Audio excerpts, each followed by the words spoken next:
Hare Krishna, bienvenidos a otro vídeo complementario del curso de Bhakti Shastri del libro Sri Upanishad. Hoy veremos el mantra 10.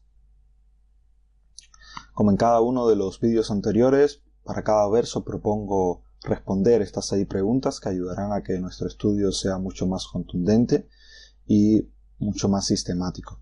Si es posible, sería bueno pues irlas anotando en un blog en el que uno pueda luego revisar a posteriori.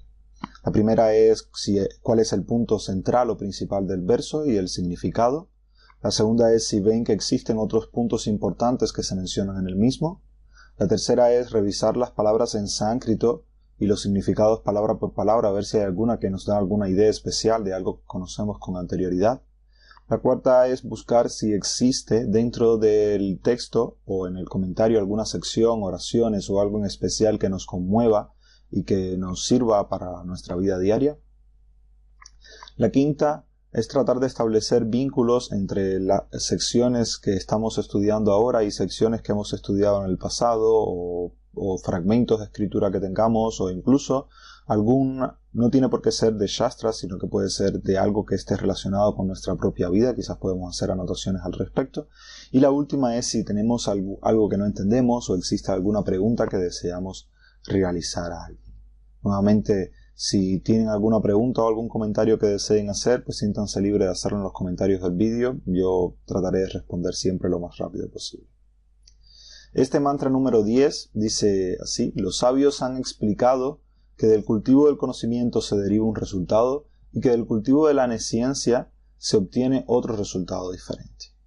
Y en esencia el mantra 9 describe los resultados de cultivar la ignorancia y el falso conocimiento, pero el mantra 10 explica que el verdadero conocimiento trae un resultado diferente que el de la nescencia. También enfatiza la necesidad de tomar la guía de un dhira a la hora de discriminar entre un conocimiento real e ilusorio. O sea, 2 puntos esenciales son: existen resultados diferentes, y el otro punto es: necesitamos a alguien que controle completamente sus sentidos, que sea un dhira, para nosotros, que nos ayude a discriminar entre el conocimiento real y el ilusorio. En el resumen, en una palabra, se señalan 2, vidya y dhira. Y la frase principal es que hay un resultado de cultivar conocimiento espiritual y otro de negligirlo. Los temas principales cubiertos por el comentario de Prabhupada son los siguientes: cómo cultivar el conocimiento. Vidya conduce a cualidades deseables y avidya conduce a cualidades indeseables. Las faltas de la educación superior moderna. El nacionalismo burdo como resultado de la nesciencia. Solo un dhira puede enseñar vidya. Cualidades de un dhira y el proceso para llegar a hacerlo, y los líderes modernos son adhira, con lo cual carecen de cualidades para conducir. Esos son los puntos que Prabhupada trata en el comentario. Esencialmente, estos son los principales aspectos que vamos a tratar en este vídeo. Bien, conocimiento verdadero. El conocimiento verdadero es el proceso mediante el cual uno comprende la naturaleza espiritual eterna. Esto es lo que Prabhupada define en su comentario como conocimiento verdadero. Y este conocimiento, el conocimiento de las variedades fenoménicas materiales, cuando está desprovisto de el conocimiento espiritual, pues nos ata a este mundo. Estos son puntos esenciales dentro de la primera parte del comentario de Srila Prabhupada. Y Chaitanya Charan Prabhu habla acerca de cambiar las concepciones del conocimiento. Por ejemplo, él describe cómo Prahlad Maharaj, para Prahlad Maharaj el conocimiento es devoción, es trascendental. O sea, el conocimiento relacionado con el verdadero conocimiento es la devoción a Krishna. Ese es el punto que establece Prahlad Maharaj en el Srimad Bhagavatam. Sin embargo, para Sócrates, por ejemplo, el famoso filósofo, el conocimiento es virtud, o sea, es aquello que trae virtud. Y se puede decir que esta visión del conocimiento está sattva guna, en la modalidad de la bondad. Y Francis Bacon, un famoso filósofo, pensador, intelectual de la antigüedad, decía, científico también, que el conocimiento es poder. O sea, el conocimiento nos da poder, nos da poder sobre los demás. ¿Por qué? Porque conoces algo que el otro no conoces. Y se puede decir que esta visión del conocimiento está en Raya Guna. Entonces, para entender mejor el conocimiento acorde con las tres modalidades de la naturaleza material, nuestra recomendación es acudir al capítulo 18 del Bhagavad Gita, los versos del 20 al 22. Más que leer, o sea, en realidad la cultura del conocimiento no significa leer un montón de libros, es toda una cultura de vida. Realmente funciona así, o sea, con leer solamente, aunque podamos acumular un determinado conocimiento, tener una cultura de conocimiento va mucho más allá de eso, acorde con nuestra tradición religiosa. Envuelve cosas que incluye leer los libros, pero que no es solo eso. Por ejemplo, Chaitanya Charan Prabhu comenta en el Bhagavad Gita, da 20 cualidades en el capítulo 13, que Srila Prabhupada pone en 18 oraciones en este texto del Sri Upanishad. Es lo primero que hace Prabhupada en el comentario. Y Prabhupada está relacionando el Sri Upanishad con el Gita Upanishad. Srila Prabhupada además da una profunda definición de ahimsa. Les recomiendo que la revisen y que traten de ver si nosotros realmente estamos cumpliendo con esta definición de ahimsa que da Srila Prabhupada en este comentario del Upanishad. Srila Prabhupada explica que la educación moderna carece de cualquier disciplina espiritual y que solo trae un incremento de las malas cualidades tales como el orgullo y el nacionalismo. Algo curioso es que este es un fenómeno que existía, en mi opinión, con una mayor preponderancia en los años 60 que ahora. Si bien es cierto que ahora también la educación moderna, la educación superior moderna, también está preponderantemente marcado por la práctica, porque no existe prácticamente ningún tipo de disciplina espiritual, ni no se trata de practicar nada espiritual, sino que está basado en dar un conocimiento del mundo material. Y que realmente cada día afloran más, sobre todo con algunas tendencias, ¿no? Los sentimientos de orgullo y de nacionalismo, y que esos sentimientos realmente cuando son extremos traen ciertos trastornos en la sociedad. Pero el punto es que a día de hoy, por ejemplo, existe en Harvard University, existe la llamada, una facultad exclusivamente para tratar temas sobre espiritualidad, que es Divinity School.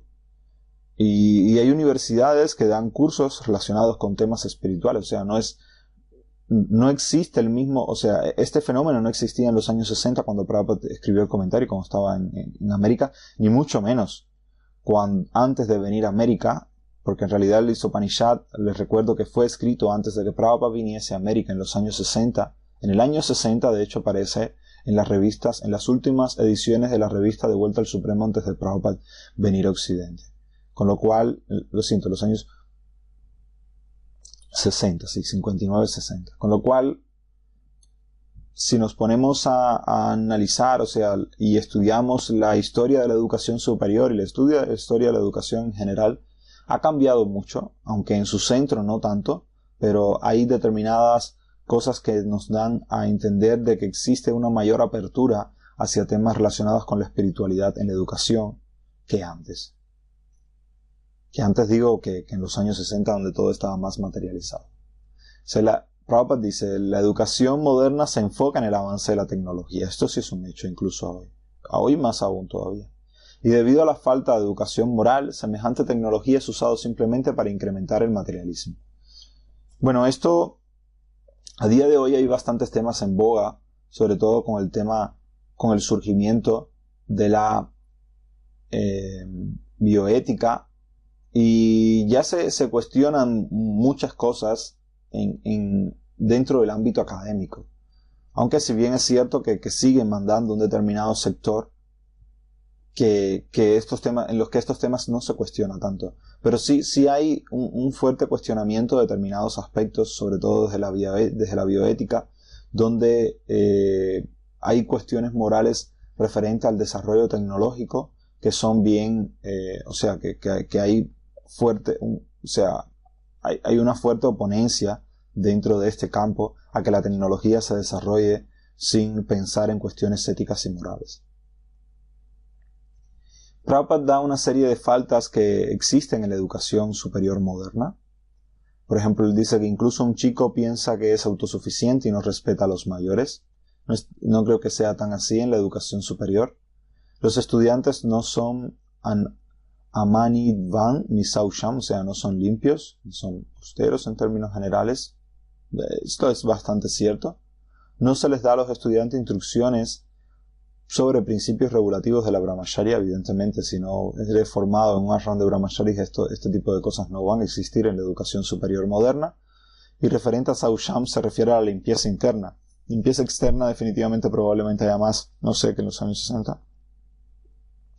Pero desde el punto de vista interno definitivamente hay cierto grado de degradación en la sociedad en general, y eso se proyecta en las universidades o en cualquier aspecto de la sociedad.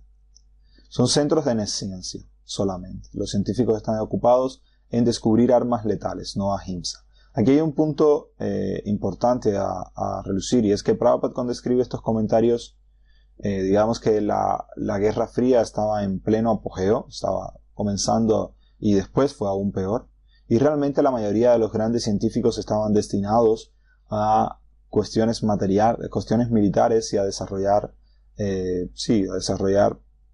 armas y armas de destrucción en general. Este fenómeno a día de hoy no tiene tanta preponderancia en el ambiente académico. No solamente los científicos se dedican a descubrir armas letales, con lo cual yo no diría categóricamente que las universidades son centros de nesciencia. Creo que si alguien dice esta frase así abiertamente y simplemente repitiendo lo mismo que dice Srila Prabhupada, está un poco desactualizado, primero. Y segundo, que simplemente va a traer serios problemas en la audiencia que va a tener. Hace poco dimos una charla en el festival de Janmasemi en Mandala, tocando este tema, y bueno, es posible que grabemos un vídeo al respecto en el cual ampliaremos más sobre esta cuestión.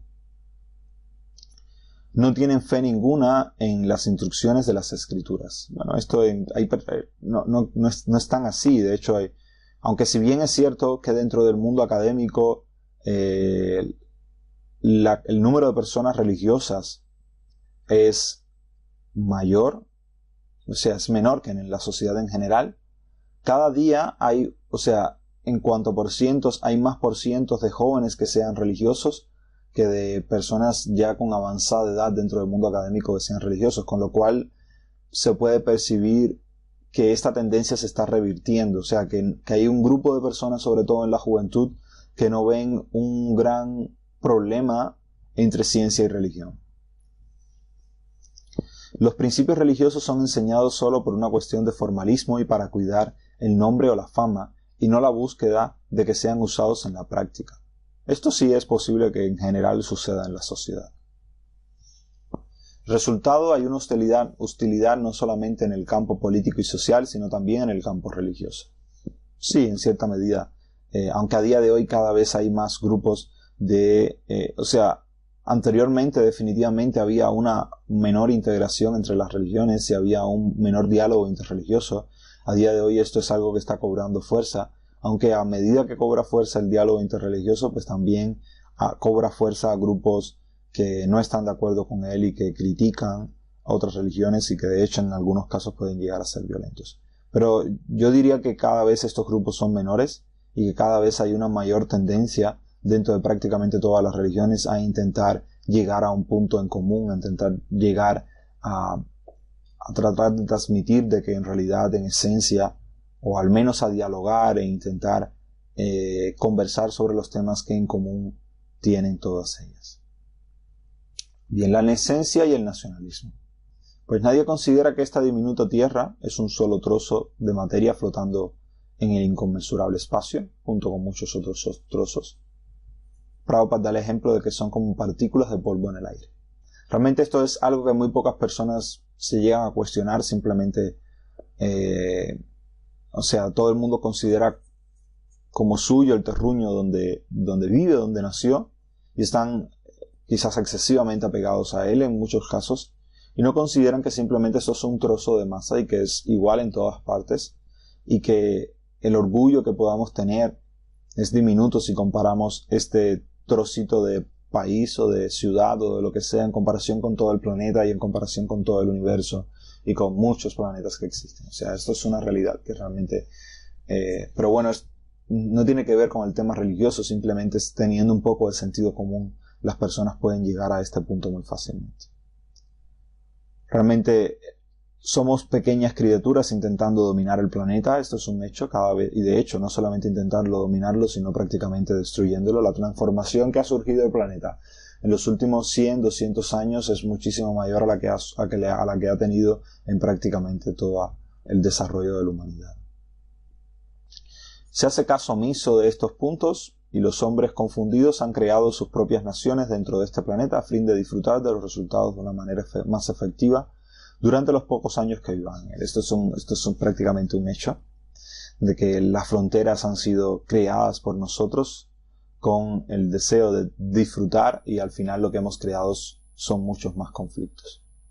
Resultado, cada nación se ha vuelto una fuente de ansiedad para otros y los gastos en defensa son altísimos.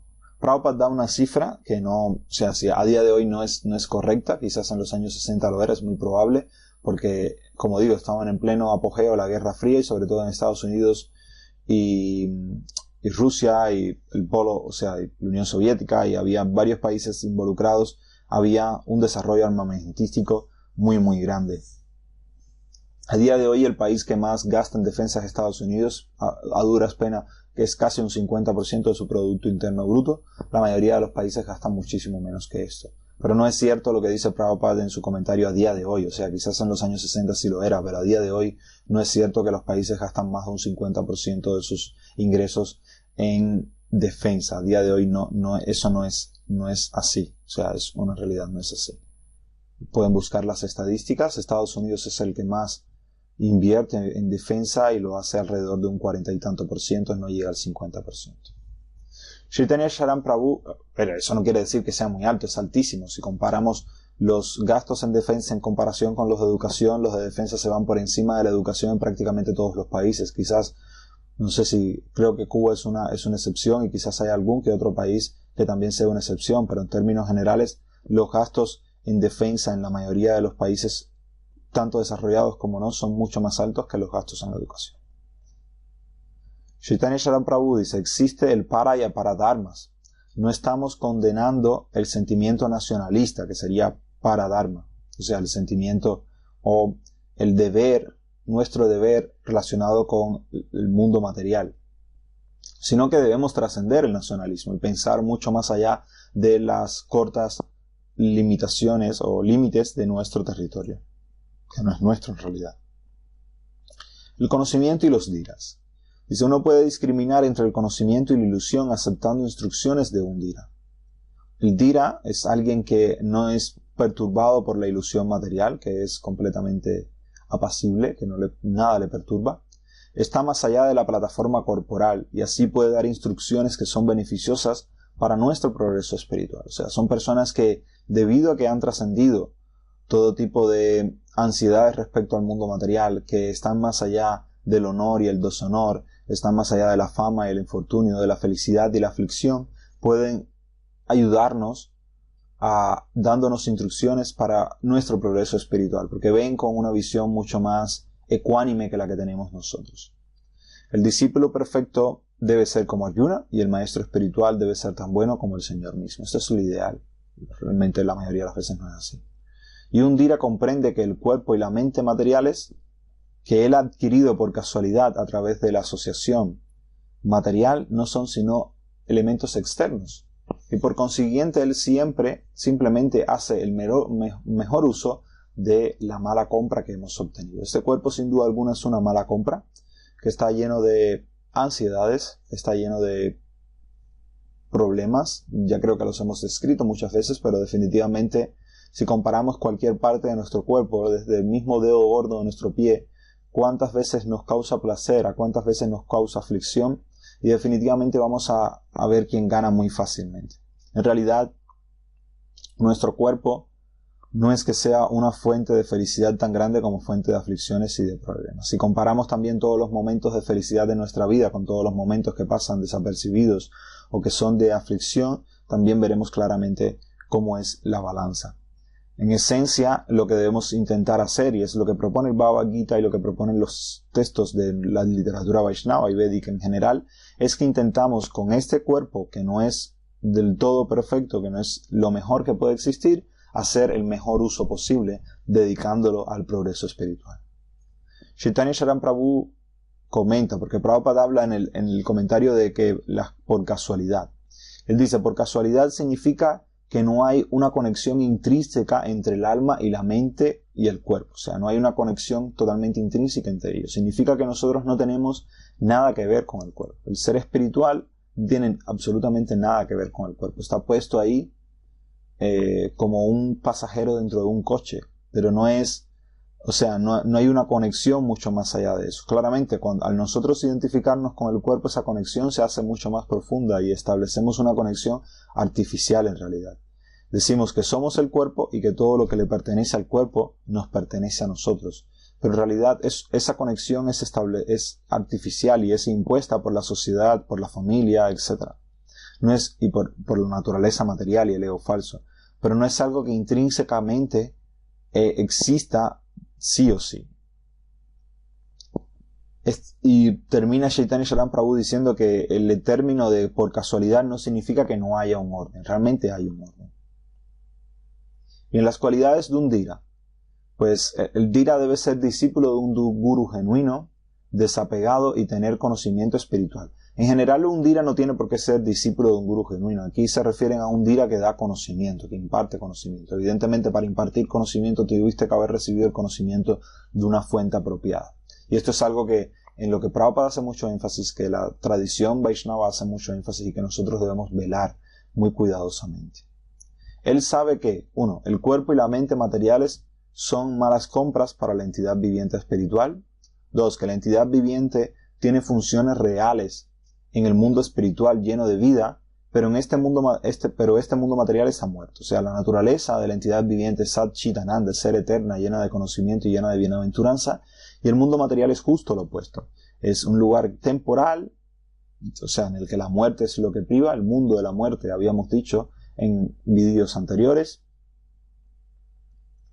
Está lleno de oscuridad o de ignorancia, de olvido, y también no es un lugar en el que la felicidad prime a toda, o sea, a anchas. Es la realidad. Solamente hay que ver el mundo como está y nos daremos cuenta de ello.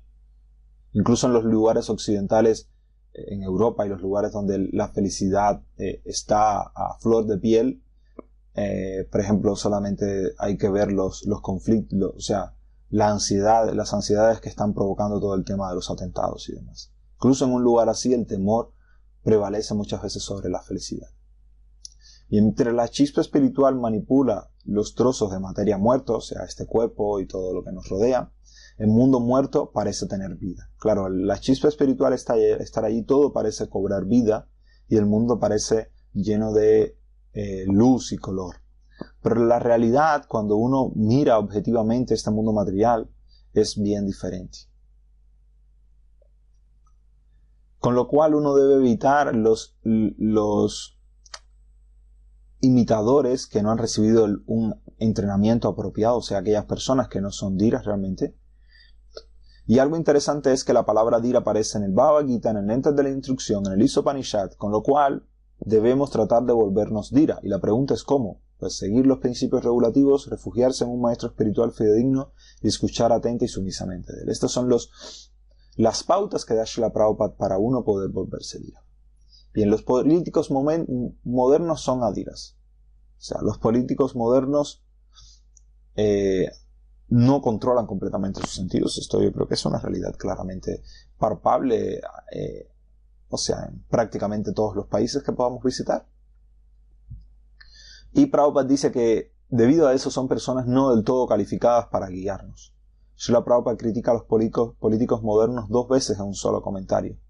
Y los políticos modernos, quienes se presentan como dhiras, o sea, como personas totalmente equilibradas y totalmente ecuánimes, son realmente adhiras, no están apropiadamente entrenados, no controlan totalmente sus sentidos, o sea, tienen cierto control, pero no del todo.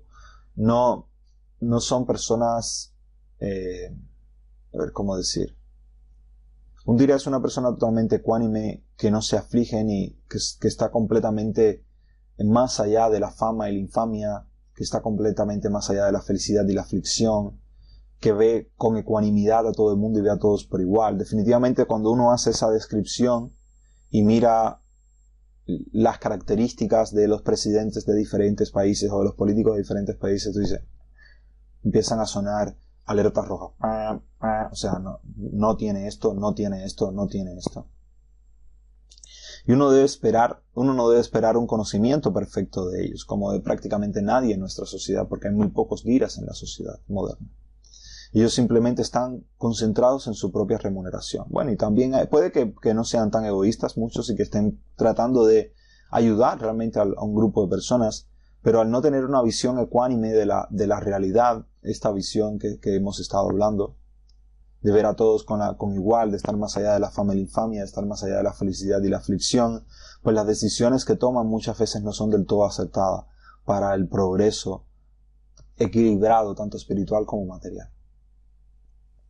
¿Cómo pueden ellos entonces conducir a las masas en el sendero de la autocomprensión? Bueno, definitivamente no pueden. Esto es más o menos el comentario de Srila Prabhupada. Vamos a ver el resumen que hace Chaitanya Charan Prabhu del mismo.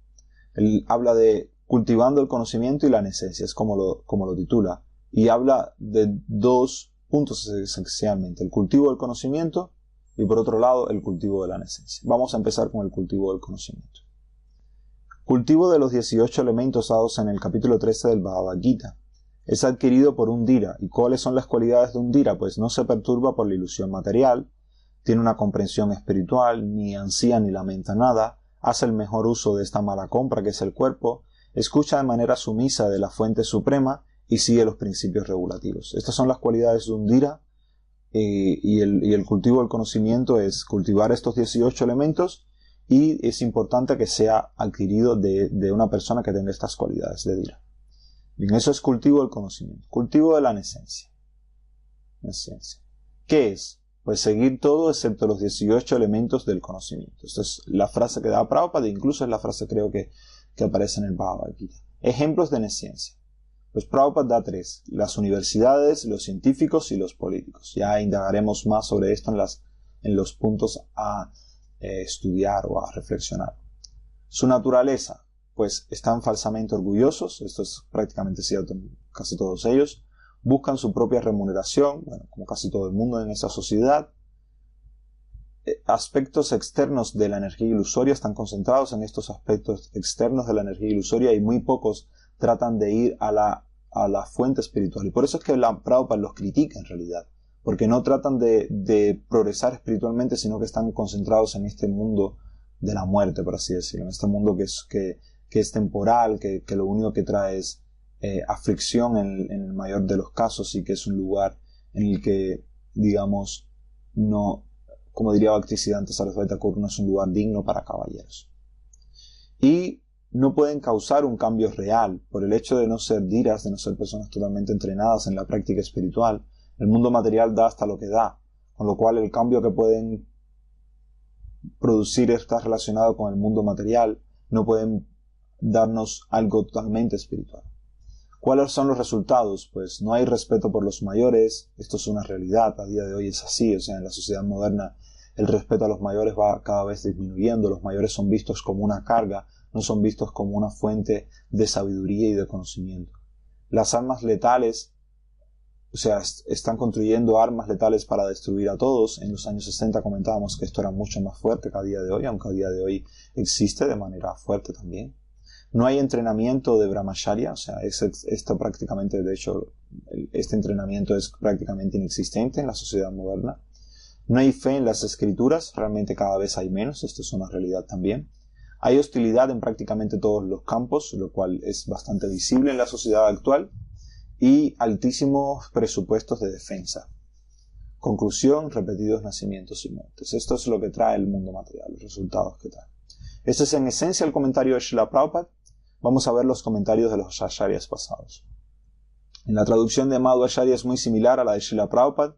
La traducción de Baladeva Vidyabhushana, que es similar a la de Vedanta Deshika, dice: los sabios dicen que un resultado se alcanza a través del jnana y otro a través del karma. Así lo hemos escuchado de sabios que lo han explicado. Y por otra parte, Bhaktivinoda Thakur traduce: el conocimiento acerca de Paramatma es diferente del conocimiento vidya como de la ignorancia avidya. Hemos escuchado esto de los eruditos que lo han enseñado. Y él comenta: Atma es un objeto espiritual, separado tanto de vidya como de avidya, que son funciones de Maya. Paramatma puede ser cubierto por Maya, no puede ser cubierto por Maya en lo absoluto. La Swarupa Shakti de Paramatma es lo que permite a Maya actuar. Paramatma es así el controlador de Maya. Debido a que la Jiva no es todopoderosa, termina siendo controlada por Maya. Cayendo bajo el control de Maya, comienza a lamentarse. Cubierta por avidya, experimenta los sufrimientos de la oscuridad de la materia.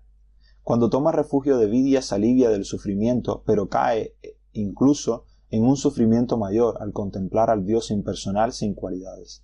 Así el Veda, este verso dice: oh Jiva, busca la verdad acerca de Atma. Atma es diferente tanto de vidya como de avidya. Es un comentario bastante interesante que estaría interesante pues estudiar con más profundidad, pero el hacerlos, o sea, si nos ponemos a estudiar cada comentario de cada uno de los acharyas, pues nos vamos del contenido central no del Isopanishad, pero abarca mucho más de lo que un curso de Bhakti Shastri debería abarcar. Y el hecho solamente de citarlos está abarcando mucho más, pero creo que está bien el hacerlo, el ver que existe variedad dentro de nuestra tradición y que dicen los diferentes acharyas. Ya si alguien quiere profundizar un poco más, pues puede hacerlo de manera personal, o incluso quizás se pueda en algún momento hacer algún vídeo comparativo entre los diferentes comentarios de los diferentes acharyas respecto a esto, al Isopanishad. Bien, las preguntas para reflexionar. La primera es: haz una comparación, entre la lista dada en los versos del capítulo 13 del Bhagavad Gita de qué es conocimiento. Ya la exploramos también en el vídeo anterior. Y la que aparece al inicio de este comentario del verso del Isopanishad. O sea, hacer una comparación entre ellas y que puedes aprender de dicha comparación. Es algo interesante. Analizar el conocimiento acorde a las tres modalidades de la naturaleza material. Habíamos citado que en el Bhagavad Gita, el capítulo 18, los versos del 20 al 22, se profundizan un poco acerca de ello. Pues bien, analícenlo, traten de ver, analizar cómo es el conocimiento acorde con las tres modalidades. Teniendo en cuenta la clasificación anterior, analiza la siguiente frase de Srila Prabhupada, tanto en su contexto, o sea, en los años 60, como su posible uso en la actualidad. Dice: por así decirlo, las universidades son únicamente centros de ciencia. En consecuencia, los científicos están muy atareados descubriendo armas letales para exterminar a otros países. ¿Has presenciado o escuchado alguna circunstancia en la que dicha frase haya sido inapropiadamente utilizada? ¿Qué recomendarías hacer para dichas malas interpretaciones no sigan teniendo lugar? Estas preguntas son de entendimiento, aplicación personal, son las dos primeras, pero estas dos últimas secciones son de integridad moral y académica, e incluso hay algo de aplicación a la prédica. Pero bueno, traten de responderlas, traten de acudir a los vídeos que explican cada una de estos tipos de preguntas y traten de ver qué puede salir. La segunda reflexión es sobre autoridad, y te ponen una circunstancia en la que has recibido una carta con las siguientes preguntas. 1. ¿Cómo puedes razonablemente aceptar la autoridad de los Vedas a la de algunas declaraciones que aparecen en los comentarios de Srila Prabhupada? Por ejemplo, es difícil creer que nuestra esperanza de vida está disminuyendo hasta llegar a 20 o 25, cuando las estadísticas muestran todo lo contrario. Que las universidades son centros de ciencia. ¿Usted acepta todo lo que dicen las escrituras védicas? ¿Es posible para usted usar la discriminación o el sentido común? Si te muestran clara evidencia empírica de que algo no es como dicen tus escrituras, ¿lo aceptarías? ¿Tú aceptas todo literalmente? Seguramente muchas de las declaraciones son simbólicas o mitológicas, ¿no? Esta es una pregunta de autoridad que es una carta que reciben ustedes y a la que deben responder. ¿Cómo responderías? Son preguntas, fuertes, ¿no? Bueno, se trata de eso, ¿no? De entrenarnos de manera que responder lo mismo, o sea, no somos el cuerpo, somos Satchidananda, pues para mí eso carece de sentido. Para mí lo interesante del Bhakti Shastri es intentar ir un punto más allá y realmente enfrentarte con problemas a los que nos podríamos enfrentar a diario en los templos o con personas que se acercan a nosotros, y tratar de descubrir cuáles son los conflictos realmente de nuestra institución, incluso de nuestras escrituras y tratar de resolverlos apropiadamente, de tal manera que podamos hacer una mejor presentación de nuestra tradición. Y en ejercicios de introspección como el que damos en cada verso. Lo ideal es hacerlo a lo largo del día y es presentado por Murli Prabhu en su manual sobre el Isopanishad, que ha sido editado por Unila Devi Dravida Prabhu. Bien, lo primero es leer el mantra y su significado. Lo siento, aquí me equivoqué, no es el mantra 8, es el mantra que estamos leyendo, que es el número 10, y su comentario. Y enfócate en el dañino resultado que se deriva de negligir el conocimiento espiritual, en contraste con la paz que puede derivarse de cultivar semejante conocimiento. Podemos orar para comprender el beneficioso resultado de la vida espiritual. Considera que en general hoy en día, esto se debe hacer a lo largo del día, que en general hoy en día no reconoce la relevancia práctica de cultivar el conocimiento espiritual. La mayoría de la gente puede decir que es una pérdida de tiempo. A lo sumo puede decir, bueno, para estar un poco más relajado o más calmado, pero en general piensan que es una pérdida de tiempo. Aceptando que la meta del conocimiento es simplemente aprender cómo vivir y disfrutar más de este mundo temporal, el resultado es que nosotros estamos explotando los recursos de la tierra y nos hemos dado al disfrute sensorial sin restricciones y a las continuas peleas. Nota cómo muchos de los problemas que encaramos en el mundo son un resultado directo de no cultivar el conocimiento del alma y nuestra relación eterna con el Señor y con sus sirvientes. Describe el resultado de avanzar en el conocimiento material mientras se ignora el conocimiento espiritual. ¿Cuál sería el resultado si la sociedad en general cultivara el conocimiento espiritual? Espero que haya sido provechoso para todos, que sigáis viendo las otras lecciones. Muchas gracias por tanto aguante, por haber estado ahí haber visto todo el video, a los que lo vieron, y haber llegado hasta el mantra 10, los que han llegado hasta aquí, y espero que podamos continuar y terminar el libro satisfactoriamente lo antes posible. Muchas gracias. Hare Krishna.